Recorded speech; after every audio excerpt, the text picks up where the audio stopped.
আসসালামু আলাইকুম ওয়া রাহমাতুল্লাহ।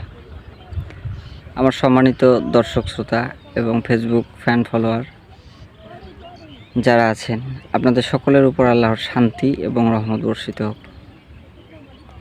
আশা করি আপনারা সকলে আল্লাহর মেহেরবানিতে ভালো এবং সুস্থ আছেন।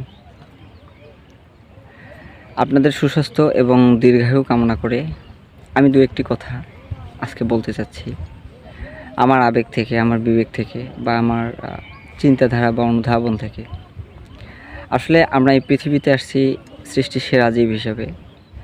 এই পৃথিবীর যা কিছু, এই আকাশ, মাটি, নদী, নালা, খাল, বিল, বিভিন্ন প্রজাতির পশু পাখি, বিভিন্ন ভোগ্য পণ্য, আল্লাহর সৃষ্টি বিশেষ নেয়ামত যেগুলো আমরা খাই, সব কিছুই শুধুমাত্র মানুষকেন্দ্রিক। আর আমরা মানুষ, সেই মানুষ আমরা, যে মানুষকে আল্লাহ নিজেই সম্মানিত করেছেন। আর সেই মানুষ আমরা আজকে বিতাড়িত শয়তানের ওয়াসওয়াসায় বা প্ররোচনায়, যেখানে প্ররোচিত হয়ে আজকে কতটা হিংস্র, কতটা নিকৃষ্ট, কতটা খারাপ, অর্থাৎ যেই বিতাড়িত শয়তানের ওয়াসওয়াসায় আমরা আজকে এতটা জঘন্যতম পর্যায়ে নেমেছি।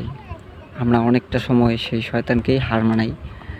আমাদের ক্রাইটেরিয়া বা ক্যারেক্টারিস্টিক্সগুলো যখন ফুটে ওঠে, মূলত সবার সব কিছু হাইট থাকে সবসময়, কিন্তু এই জিনিসগুলো যখন ফ্লাশ হয়, আল্লাহ দুই একটা ফ্লাশ করে দেন আনফর্চুনেটলি, যেটা আল্লাহ চান সেটা। আর সৃষ্টিকর্তা সব কিছু এই পৃথিবীতে ঢেকে রাখেন হয়তো বা এই কারণেই যে তুমি করো, কতটুকু করো, তোমাকে তো কালকে ধরবই আমি, এজন্যই। তো সেই দিক থেকে আমি একটা কথাই বলবো যে আমরা কেউ কখনো, মানে আপনি কেউ কখনো বলতে কি, আমরা বলতে কি, সবাই না, কিছু সংখ্যক মানুষ যারা কিয়ামতে বিশ্বাসী বা পরকালে বিশ্বাসী বা মৃত্যুর পরের যে জীবন, সেই জীবনে বিশ্বাসী, যেটা অনন্তকালের জীবন, সেই জীবনে অনন্তকালের জীবন। আর আমরা এখানে sometime as like a station, কতটুকু আর সময় পাবো। আর আমি একটা জিনিস অ্যানালাইসিস করে দেখলাম যে আমাদের প্রয়াত প্রধানমন্ত্রী যারা ছিলেন, যেভাবে হোক আসছেন, শেখ মুজিব, খালেদা জিয়া, শেখ হাসিনা, তারপর ইসলামিক স্কলার্স যারা অ্যাজ লাইক আলহামদুলিল্লাহ হোসেন সাইদি, জাস্ট আমি দু একটা করে নাম বললাম, এনাদের সকলেই কিন্তু পৃথিবীতে জেল খেটেছেন। এখন প্রয়াত প্রধানমন্ত্রী, অর্থাৎ ফ্যাসিস্ট বলা হয় যাকে, যিনি নিজের কর্মেই এই উপাধিতে ভূষিত হয়েছেন, ওনার আরেকটি নামও আছে লেডি কিলার।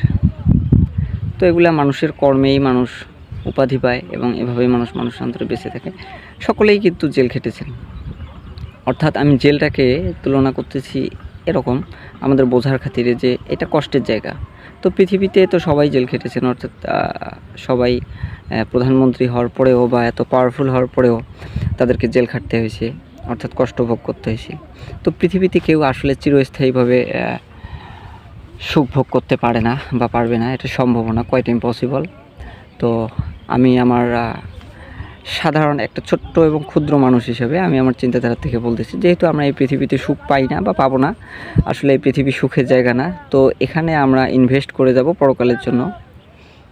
তো আমি নিজে ইনভেস্ট করতে পছন্দ করি, অর্থাৎ কেউ আমাকে ঠকাক এটা আমি পছন্দ করি, কেউ আমাকে ধোকা দেখ এটা আমি পছন্দ করি, এবং আমি সুযোগ করে দিই, এটা আমি পরকালের জন্য ইনভেস্ট করে রাখি। হয়তোবা আমার অডিয়েন্স যারা, তারা ভাববেন যে আমি বোকা হলে বোকা। আপনাদের যদি এই বোকার বোকামি ভালো লাগে, তাহলে আপনারাও এভাবে করতে পারেন। আর সম্পদের ক্ষেত্রে মায়া মহব্বত না করে এটা ফিসাবিলিল্লাহ, আল্লাহর রাস্তায় দান করেন। মানে যাদেরকে আপনার মনে হয় যে নাই, আসলে কারোর একটা চা খাওয়ার টাকা নেই, কারোর সঙ্গে একটু কথা বললে সে তার কথা বলার লোক নেই, এভাবে বিভিন্নভাবে সময়, সম্পদ এগুলো আপনারা ইনভেস্ট করে যাবেন। তাহলে হয়তোবা আল্লাহ যদি চান তো পরকালে আমাদেরকে ক্ষমা করতে পারেন। আর তখন যদি আমরা চিরস্থায়ীভাবে সুখ শান্তির মধ্যে থাকি বা চিরস্থায়ীভাবে জান্নাতের অধিবাসী হয়ে যাই, তাহলে আই থিঙ্ক আমরা সাকসেস।